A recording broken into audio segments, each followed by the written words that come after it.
Bismillahirrahmanirrahim. Assalamualaikum warahmatullahi wabarakatuh.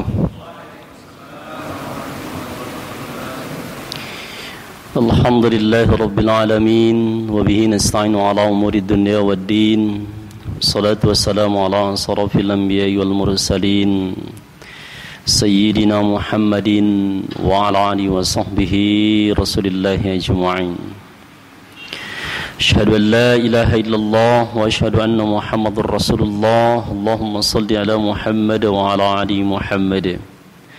Faqala ta'ala a'udzu billahi minasy syaithanir rajim. Bismillahirrahmanirrahim. Wa ma umiru illa liya'budullaha mukhlishina lahud-din hunafa wa yuqimus salata wa yu'tuz zakata wa dzalika dinul qayyimah. Shadaqallahul azim.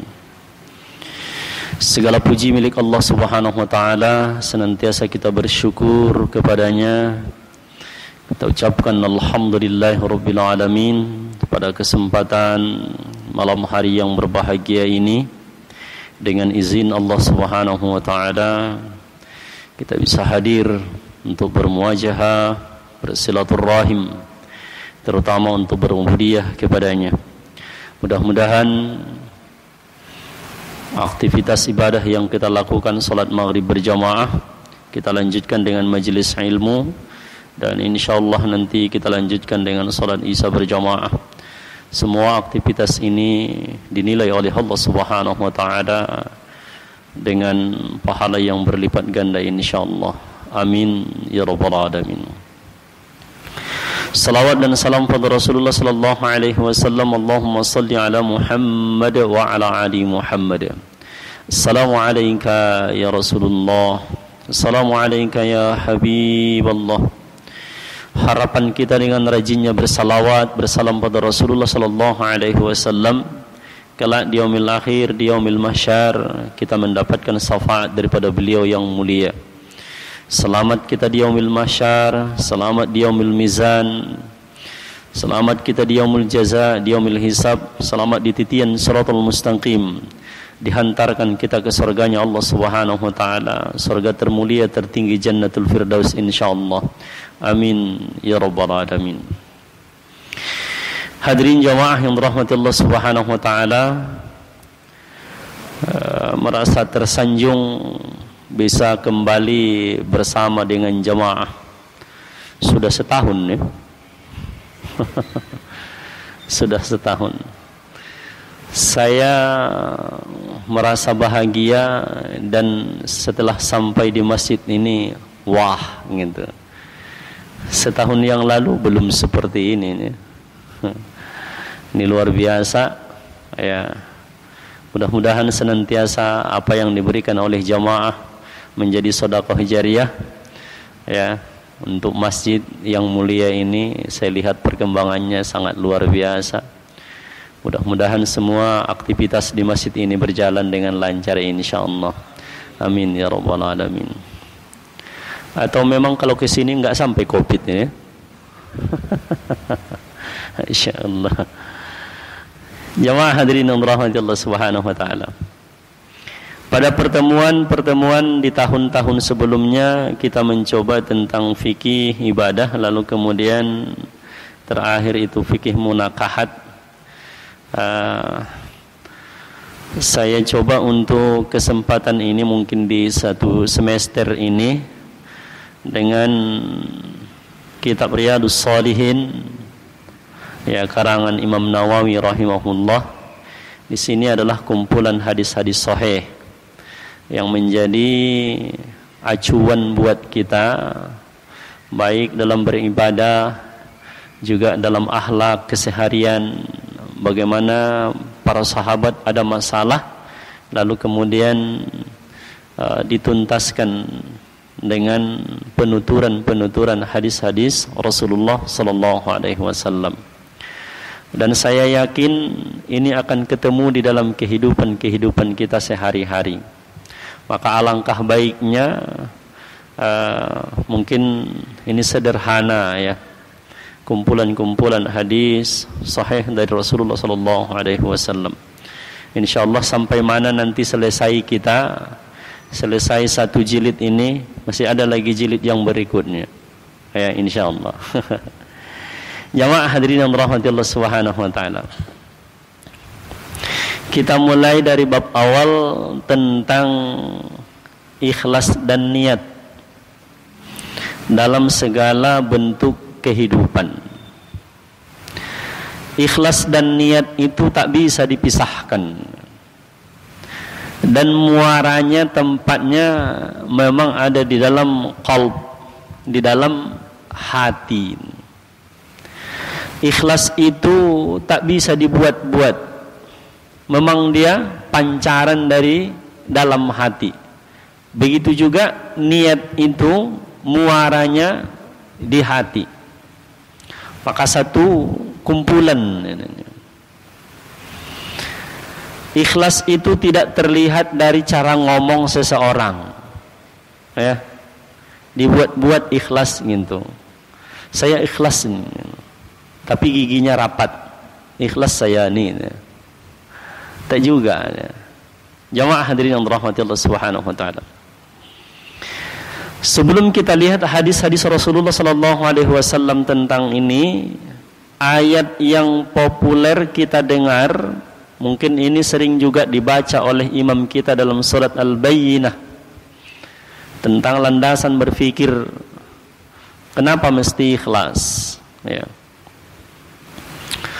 Qala ta'ala, Bismillahirrahmanirrahim, wa ma umiru illa liya'budullaha mukhlisina lahuddin hunafa'a wa yuqimus salata wa yu'tuz zakata wa dzalika dinul qayyimah. Ya, banyak di antara kita yang hafal dengan ayat ini. Allah berfirman, dan tidaklah kami perintahkan, tidaklah disuruh kecuali ya, menyembah Allah itu dengan memurnikan ketaatan kepadanya, menjalankan agama yang hanif, yang lurus ya, kecuali dengan ikhlas ya, ikhlas. Jamaah hadirin yang dirahmati Allah Subhanahu wa taala, perintah agama ini memang harus dilakukan dengan ikhlas ya. Ikhlas itu tanpa pamrih.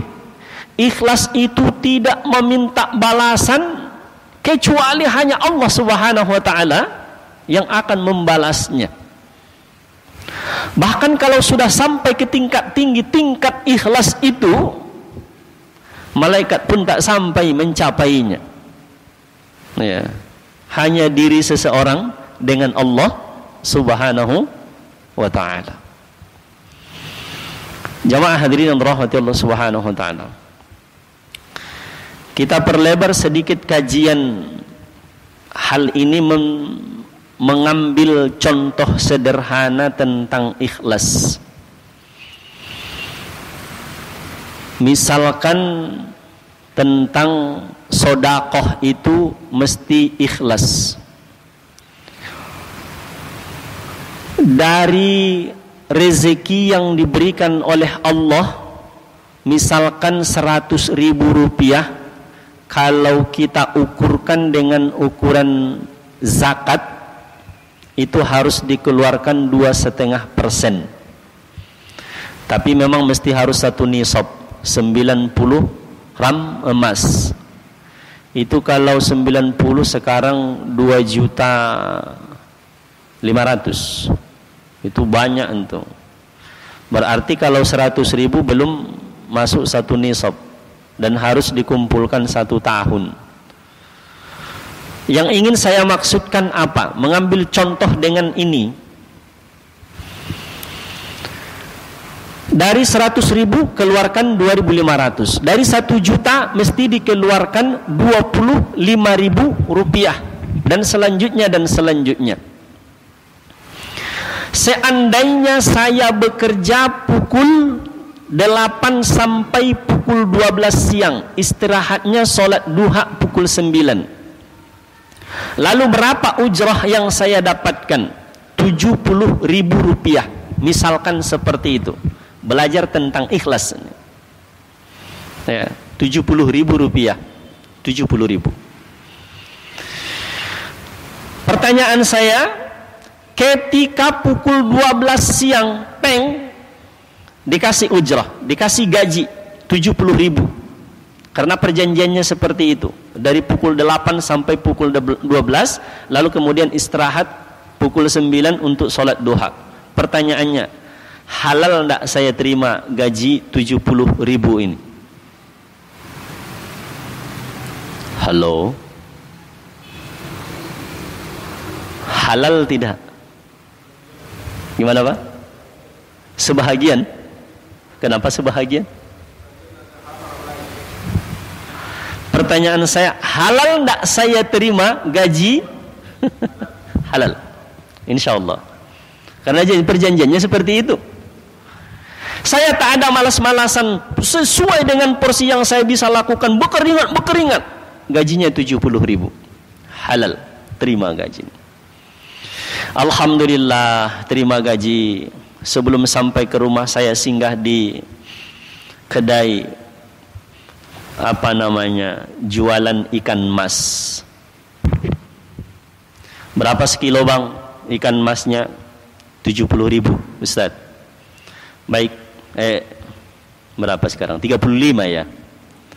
35 sekilo. Ambilkan saya 2 kilo. Pertanyaannya, halal enggak saya tukarkan uang 70.000 dengan 2 kilogram ikan mas ini? Halal. Yang kedua, thayyib enggak, baik enggak untuk saya konsumsi semuanya yang 2 kilo ini? Thayyib, baik untuk kesehatan fisik saya?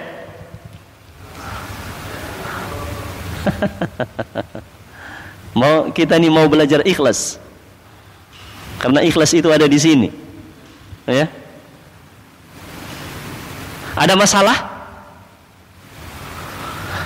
Boleh saya bawa itu 2 kilo bulat-bulat ikannya, bisa mungkin 2 ekor dia, saya tukarkan 70.000, saya bawa 2 kilo ikan mas. Ada masalah dengan ikan ini? Enggak ada masalah? Yakin? Harus saya bawa pulang ke rumah, langsung masuk kuali, kasih bumbu? Ya? Serius lah. Enggak ada masalah lagi? Gimana bang? Enggak ada masalah lagi? Baiklah kalau begitu. Kalau tidak ada masalah lagi, saya bawa 2 kilo. Nah, sampai di rumah, sediakan kuali, langsung masuk, kasih bumbu. Benar nih. Kasih garam, udah selesai masak. Enggak yakin saya nih. Tidak ada masalah. Gimana bang? Itu dia masalahnya. Ya. Mari kita belajar ikhlas. Semestinya setelah ditukarkan uang 70.000 dengan 2 kilo, biasanya saya akan minta tolong kepada orang yang jual ikan. Bang, tolong bersihkan. Ya tidak? Minta tolong kita supaya dibersihkan. Ada sesuatu yang di situ yang tak boleh kita bawa pulang ke rumah. Ada sesuatu di situ yang tak boleh kita konsumsi. Kalaupun itu tetap hasil usaha kita, mulai dari pukul 8 sampai pukul 12, kita bayar ikut ditimbang tadi. Nah, plak, bismillah, mati, dibuka nih perutnya. Keluarkan isi perutnya. Ayo kita belajar ikhlas. Pernah enggak bapak ibu tanya kemana dibuatnya isi perutnya itu? Enggak pernah ditanya. Tidak pernah kita tanya. Ikhlas tingkat tinggi, padahal itu termasuk dari hasil usaha kita tadi. Ikutkan kita bayar itu. Keluarkan isi perutnya. Tidak ada satu orang pun, bang isi perutnya jangan dibuang ya. Enggak ada. Malah kita minta tolong supaya dibersihkan tadi itu. Nah, potong ekor, potong sirip, keluarkan insang, ambil sisik-sisiknya. Dan tak pernah kita tanya, kalau dikeluarkan isi perut, potong ekor, potong siripnya, keluarkan sisiknya, keluarkan insangnya, masihkah dia 20 ons? Masihkah 20 kilo? Tidak lagi, sudah kurang. Sudah kurang. Sudah kita keluarkan yang bukan hak kita. Dan malah kita minta tolong supaya itu dikeluarkan. Ini sederhana, tapi ini tingkat tinggi ikhlas ini. Tak bertanya kita, tidak bertanya kemana itu siriknya dibuatnya, nggak ada tuh. Malah kita minta tolong. Baik, kita bawa pulang ke rumah. Setelah sampai di rumah, serahkan ke istri. Dek, tolong ini digulai, tolong dimasak. Mau seperti apa pokoknya tolong dimasak. Digulailah oleh istri kita. Ada yang digoreng segala macam. Dah selesai dihidangkan. Pertanyaan kedua, sudah halal dan thayyibkah semuanya untuk kita? Masih ada masalah? udah dimasak nih, sudah digulai nih, sudah dihadapkan, tinggal nyantap lagi. Halal, halal. Thayyib, thayyib. Yakin? Masih ada yang mesti harus dikeluarkan? Masih ada. Ya. Yang di depan abangnya. Ada bahagian meong di situ. Tulangnya. Saya susun 10 jari 11 kepala. Tolong kalau tulangnya jangan dimakan. Ikut enggak ditimbang tulangnya? Ikut. Ikut enggak dengan itu hasil usaha kita yang tadi 70.000? Ikut. Tapi tolong jangan dimakan tulangnya. Apalagi yang sama-sama dari Medan nih. Tak boleh dimakan tulang. Sudah kau ambil putriku, kau makan pula tulangmu. Durhaka sama tulangnya. Jemaah, sekiranya seperti itu ikhlasnya kita. Daripada rezeki yang kita dapatkan, keluarkanlah yang bukan hak kita. Keluarkan yang bukan hak kita. Belajarlah daripada analogi tadi. Kalau dimakan juga tulang itu lebih dahsyat daripada corona itu. Lebih dahsyat lagi itu. Ayah, masuk sini ini nah. Apalagi ikan mas itu. Wah, ada cekik, ada cerita. Jamaah hadirin yang dirahmati Allah. Beribadah. Wa ma umiru illa liya'budullaha mukhlis. Ikhlas. Ada orang yang beribadah karena mengharap sorga. Ada orang yang beribadah karena takut dengan neraka. Kan ada yang seperti itu? Ya. Ada. Ada orang yang beribadah karena ingin mendapat pujian dari orang lain. Saya coba ambil perbandingan lagi. Saya tanya Bapak Ibu hadirin yang dirahmati Allah. Saya belajar ikhlas, sama-sama kita belajar ikhlas ini. Kira-kira mana yang lebih lama kita pakai waktunya, solat di Masjid Al-Muhajirin ini atau kita solat di rumah? Di masjid. Coba bandingkan, solat isya kita di rumah 4 rakaat, solat sunat kita 2 rakaat di masjid, mana yang paling lama? Dari segi waktu yang kita buat, kayaknya masih draw ya. Lebih lama di masjid. Ada apa nih? Mana yang lebih bagus gerakannya kita buat, solat di rumahkah atau solat di masjid? Sepakat kita di masjid. Kalau di masjid Allahu Akbar ataupun disirkan pelan. Kalau di rumah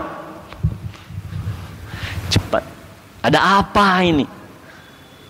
Mana yang lebih fasih kita buat bacaannya, solat di masjid atau kita solat di rumah? Pelan kalau di masjid. Bismillahirrahmanirrahim. Coba kalau di rumah, Bismillahirrahmanirrahim. Ada apa ini? Ya. Kenapa bisa lebih lama di masjid? Kenapa lebih pelan di masjid? Kenapa lebih teratur gerakan yang kita buat di masjid? Pada dasarnya ada orang di masjid, ada orang yang menyaksikan, memperhatikan kita. Dibanding kalau di rumah, tak ada yang memperhatikan kita. Istri pun tak diperhatikannya waktu salat. Bukankah Allah Rabb yang kita sembah, baik di masjid atau di rumah, itu juga Rabb yang disembah? Kenapa perlakuan kita berbeda? Ini masalah ikhlas. Ya, masalah ikhlas. Wallahu alam.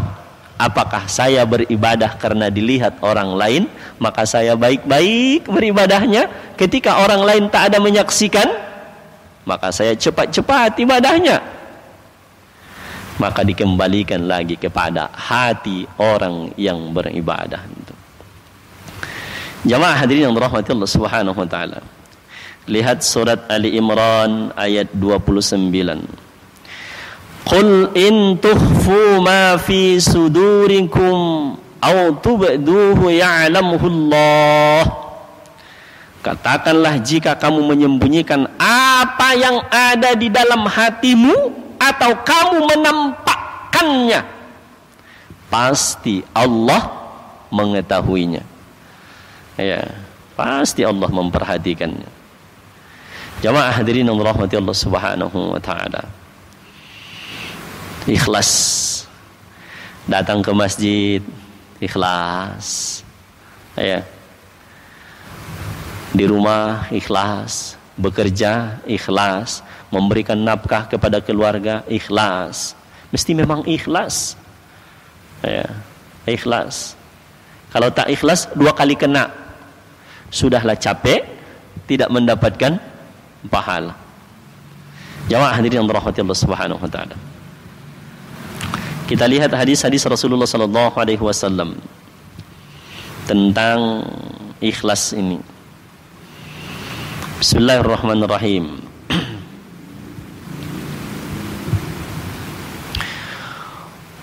Wa an Amiril Mu'minin Abi Hafs Umar bin Al-Khattab bin Nufail bin Abdul Uzay bin Riyah bin Abdullah bin Qurtib bin Zarah bin Adi bin Ka'ab bin Lu'ay bin Ghalib al-Quraisy al-Adi radhiyallahu anhu qala sami'tu Rasulullah sallallahu alaihi wasallam yaqul innamal a'malu binniyat wa innama likulli imri'in ma nawa faman kanat hijratuhu ila Allah wa rasulih fa hijratuhu ila Allah wa rasulih wa man kanat hijratuhu lidunya yusibuha aw imra'atin yankihuha fa hijratuhu ila ma hajara ilaih.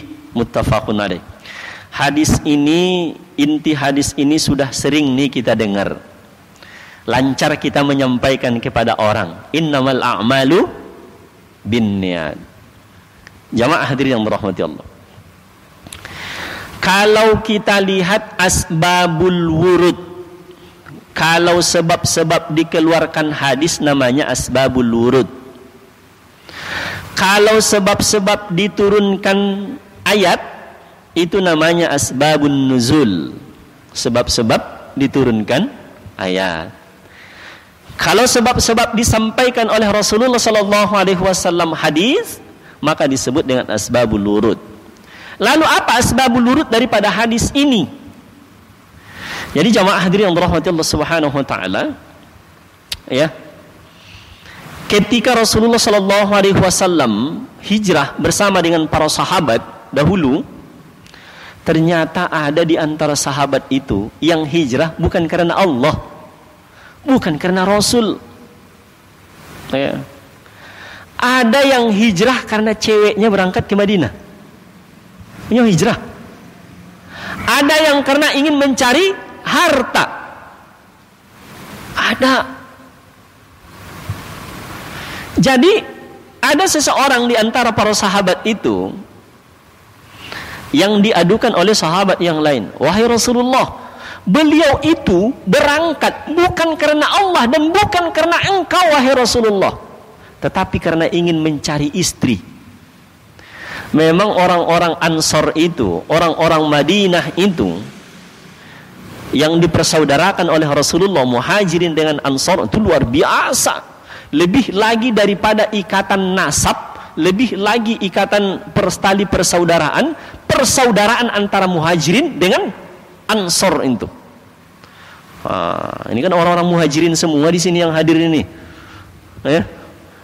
Orang Muhajirin semua nih. Muhajirin kita di sini. Kami juga, abang anda, musola kami namanya musola Al-Hijrah. Tapi karena ini besar Muhajirin ini, ya? Kami Al-Hijrah, musola kami. Ya. Ada yang mengadu kepada Rasulullah bahwa di antara Muhajirin, orang-orang yang hijrah dari Makkah menuju Madinah itu tak sama niatnya dengan Rasulullah dan para sahabat yang lain. Niatnya apa? Mencari bebek, ya, mencari istri dia di situ. Jadi ibu bapak yang dirahmati Allah Subhanahu wa taala, dalam sejarah yang kita baca, memang ketika para sahabat sampai di Madinah, ada di antara kaum Ansor itu orang-orang Madinah, karena mereka itu luar biasa baiknya. Apa yang dia sampaikan? Saya punya 4 istri. Celiak-celiaklah. Mano yang nampak iyo, yang taraga, biar saya ceraikan. Habis masa iddahnya nih, kamu nikahilah. Kira-kira kalau kita yang Muhajirin ini cocok enggak nih? Muhajirin semua kita sini nih, ya. Jadi begitu. Mendengar ini, ada orang anak Ansor seperti ini. Banyak orang dari Makkah itu ketika itu di antara para sahabat yang berangkat ke Madinah itu tertarik karena ini. Karena ingin mendapatkan wanita-wanita Madinah itu. Wah. Maka hadirin yang dirahmati Allah Subhanahu wa taala, disampaikan oleh Rasulullah sallallahu alaihi wasallam hadis ini. Lalu beliau sampaikan, innamal a'malu binniyat wa innama likulli imri'in ma nawa. Faman kanat hijratuhu ila Allah wa rasulih fa hijratuhu ila Allah wa rasulih. Setiap amalan seseorang tergantung dengan apa yang diniatkan di dalam hatinya. Kalau itu yang di dalam hatinya, itulah nanti yang akan didapatkannya. Siapa yang hijrah karena Allah dan Rasulnya, maka dia akan mendapatkan Allah dan Rasulnya. Artinya apa? Diterima hijrahnya. Artinya apa? Mendapatkan ujrah, pahala dia di sisi Allah Subhanahu wa ta'ala. Nah, kalau kita perlebar kajian ini, jamaah hadirin yang dirahmati Allah Subhanahu wa ta'ala, ini terapi kepada kita semua. Siapa yang nikah karena Allah dan Rasulnya, maka insya Allah pernikahannya sakinah, mawaddah, warahmah. Tapi jika pernikahannya dahulu 10 tahun yang lalu, 20 tahun yang lalu, karena harta, maka dia hanya mendapatkan itu. Kalau nikahnya karena kecantikan pasangannya, dia hanya mendapatkan itu. Karena kegagahan calon suaminya, dia hanya mendapatkan itu. Karena pangkat jabatan, dia hanya mendapatkan itu. Dia tidak mendapatkan pahala apa-apa. Jadi hadirin yang dirahmati Allah Subhanahu wa taala, niat dan ikhlas ini sangat menentukan. Ya. Maka ditekankan oleh Rasulullah sallallahu alaihi wasallam, wa man kanat hijratuhu lidunya yusibuha aw imra'atin yankihuha fa hijratu ila Allah ma hajara ilaih. Tapi siapa saja yang melakukan hijrah demi kepentingan dunia yang akan diperolehnya, atau karena perempuan yang akan dinikahinya, maka hijrahnya sebatas apa yang di dalam hatinya dan tidak diterima oleh Allah. Artinya tidak berpahala dalam pandangan Allah. Untuk saat ini, bukankah nikah itu ibadah, mengikuti sunnah Rasulullah sallallahu alaihi wasallam? Tapi kalau niatnya karena kecantikan calon pasangannya ketika itu, kalau niatnya karena kegagahan calon lakinya waktu itu, atau karena hartanya, atau karena pangkat jabatannya, maka tidak tertutup kemungkinan saat ini kok kelahi panjang kerja suami istri ini, tak ada akur-akurnya, ya. Anak itu tidak ada yang bisa diperintah, tidak ada yang bisa disuruh, maka belum terlambat untuk memperbaiki niat. Belum terlambat untuk memperbaiki niat. Tanya nanti suami, tanya istri nanti di rumah, Dek, dulu Dek nikah dengan saya niatnya apa? Belum terlambat. Sekali lagi, belum terlambat. Kok kita kelahi terus ya? Apa masalah kita? Dari segi materi saya udah kasih, saya udah berusaha semampu yang saya lakukan. Kok ndak akur-akur kita? Dulu niatnya nikah dengan saya apa? Ini terapi keluarga. Nah, kalau duluan disebutnya, dulu abang tuh gagah banal. Nah, dah sampaikan kepadanya, Dek, rubah niatnya lillahi ta'ala. Belum terlambat untuk merubah itu. Ya. Jamaah hadirin yang dirahmati Allah Subhanahu wa taala. Karena tidak mendapatkan apa-apa, dia hanya mendapatkan apa yang ada di niatkan. Ya, hadis Bukhari dan Muslim. Jamaah hadirin yang dirahmati Allah Subhanahu wa taala. Sampai di sini ada yang mau kita diskusikan?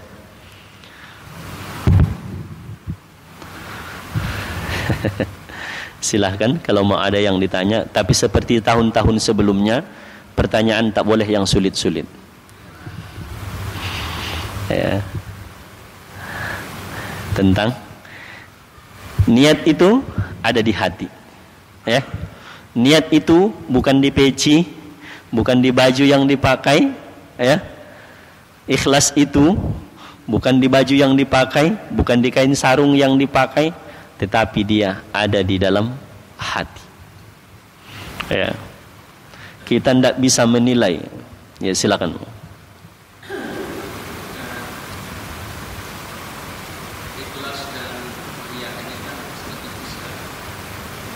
Ya, ikhlas dan ria itu sangat tipis sekali.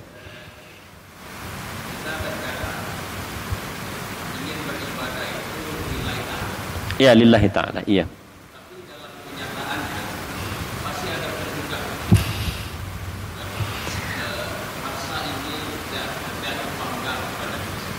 Iya. Ya, tidak diucapkan. Iya. Iya. Iya. Iya.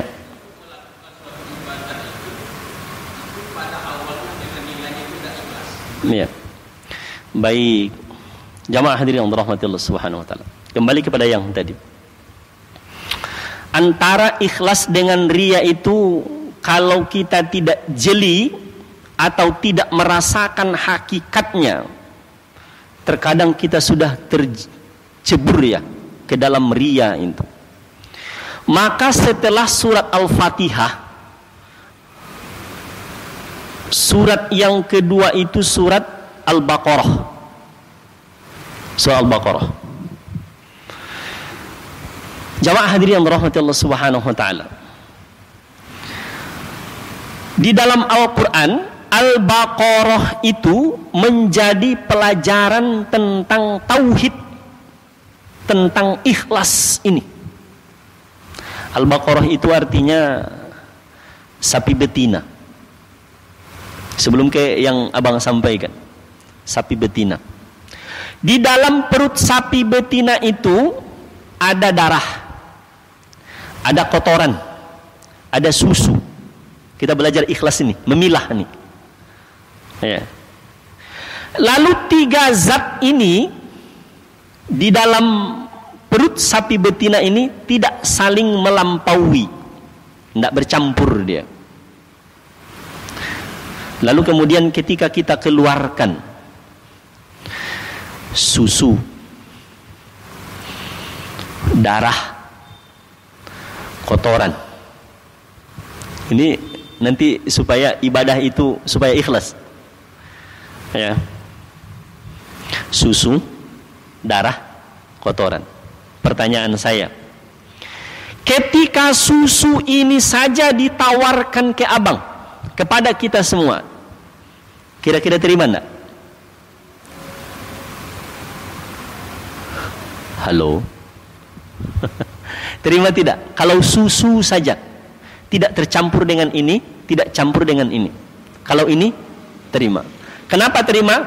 Menyehatkan, menyegarkan, untuk energi, baik untuk dikonsumsi, halal, thayyib. Kita terima. Itu kita. Kita belum berbicara kepada Allah Subhanahu wa taala. Lalu yang di sini darah. Suruh konsumsi, mau tidak? Dah. Apalagi yang satu lagi yang hijau. Mau tidak? Tidak mau. Sekarang permasalahannya di sini. Saya tambah waktu dikit lagi ya. Ya. Buka. Ambil ini 1 tetes. Tak usah banyak-banyak. 1 tetes saja. Anggap aja ada di sini 1 botol darah, di sini 1 botol kotoran. Tak. Aduk. Ayo bang, silakan. Mau? Apa masalahnya? Campur. Ini masalah ke atas nanti.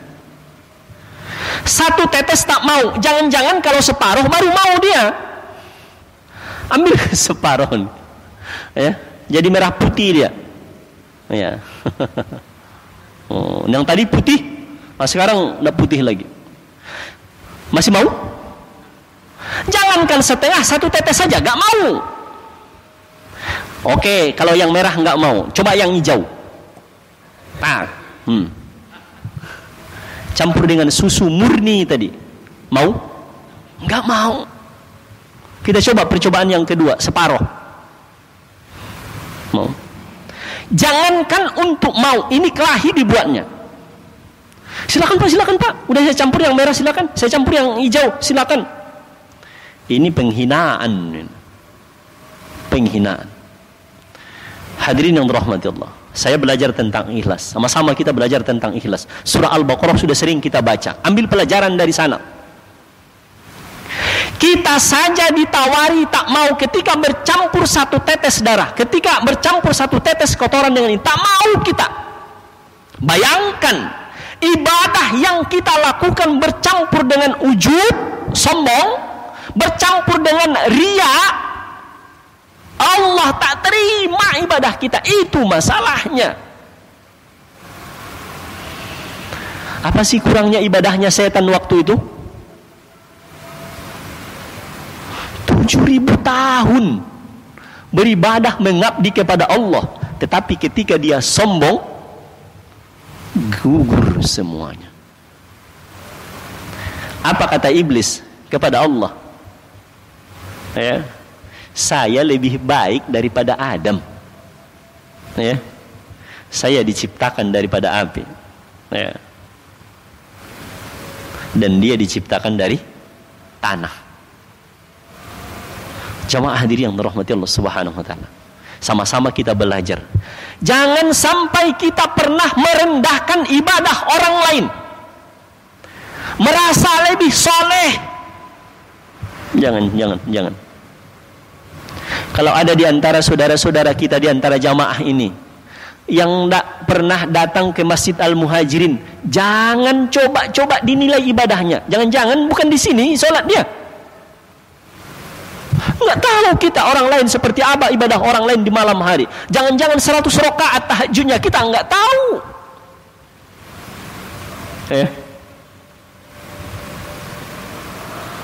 Jangan coba-coba, enggak usah dinilai ini ibadah orang lain. Merasa lebih soleh kita daripada orang lain. Jangan.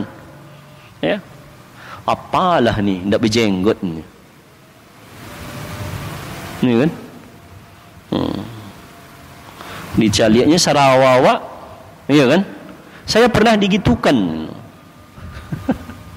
Dilipatnya Sarawak kaki ya Pak itu. Ya Allah. Iyalah terserahlah, lipat-lipatlah itu. Ini melipat surang. Ya, enggak usah dinilai ibadah orang lain.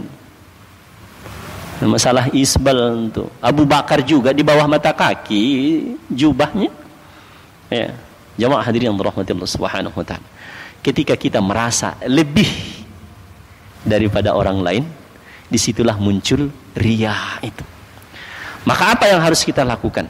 Ya, asah bahwa apa namanya ini? Aduh, sulit menyebutkannya ya. Ya, bagaimana kita rendah di hadapan Allah Subhanahu wa taala, hina di hadapan Allah Subhanahu wa taala, dhaif, lemah kita di hadapan Allah Subhanahu wa taala. Tugas kita apa? Beribadah, memohon supaya ibadah yang kita lakukan itu diterima oleh Allah Subhanahu wa taala. Jangan sampai kita merasa sombong dengan ibadah yang kita lakukan itu. Ya. Jangan sampai.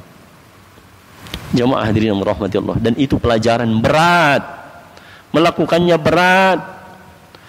Kita-kita ini yang sering datang ke masjid jangan sampai gugur, ya, dengan menyepelekan orang-orang yang belum datang ke masjid. Yang jelas kita ajak terus, mau tak mau itu urusan dia, ya. Tapi jangan sampai, apalah bapak ini sudah lama tinggal di komplek ini, ke masjid aja ndak perlu. Bapak Islam apa Kristen? Jangan. Ya. Besok kalau bapak mati kami ndak mau menyolatkannya. Jangan dia ancam. Kalau sakit dia datangi, ya. Sakit dia datangi itu. Bawa kain kapan. Ya, didoakan maksudnya supaya sembuh, ya. Begitu. Jadi hadirin yang dirahmati Allah Subhanahu wa taala, abang Anda yang berbahagia, ya. Melatih ikhlas itu memang berat perjuangannya, berat, ya. Bagaimana kita merasa dhaif, lemah di hadapan Allah Subhanahu wa taala, jangan sampai muncul riya, jangan sampai muncul rasa sombong. Berjuang sih memang sama-sama kita berjuang. Saya juga semakin tinggi iman seseorang, semakin banyak ilmunya, setan itu pun semakin kencang untuk menggodanya itu. Memang begitu kata orang tua kita juga, kayu semakin tinggi anginnya semakin kencang untuk mematahkannya itu. Ya. Begitu juga semakin sering ke masjid, cemeehnya orang pun semakin nanti itu. Kalau tidak seperti itu, datang setan tuh, wah bapak hebat bisa ke masjid terus. Kece awak iyo pulo, masuk lagi riahan tuh. Nah, mari sama-sama belajar tawadu, masih sama-sama belajar ikhlas kita semua, tak ada habis-habisnya untuk belajar kalimat yang satu nih, ikhlas ini, dan dia sebenarnya ada di dalam hati itu, ya. Hadirin yang dirahmati Allah Subhanahu wa taala, kurang lebih mungkin seperti itu abang Anda. Yang jelas memang terkadang antara riya dan ikhlas itu sangat tipis sekali. Berhati-hati kita supaya tidak jatuh ke riya dan tetap naik keikhlasan kita kepada Allah Subhanahu wa taala. Kurang lebih khilaf dan tidak pada tempatnya daripada penyampaian kami dengan ilmu yang sangat dangkal sekali, daripada pemahaman yang sempit. Mudah-mudahan bermanfaat sedikit yang bisa diberikan, terkhusus kepada kami yang menyampaikan dan kepada kita semua. Demikian saja, subhanakallahumma rabbana wa bihamdika asyhadu an la ilaha illa anta astaghfiruka wa atubu ilaika. Walhamdulillahirabbil alamin. Wassalamualaikum warahmatullahi wabarakatuh.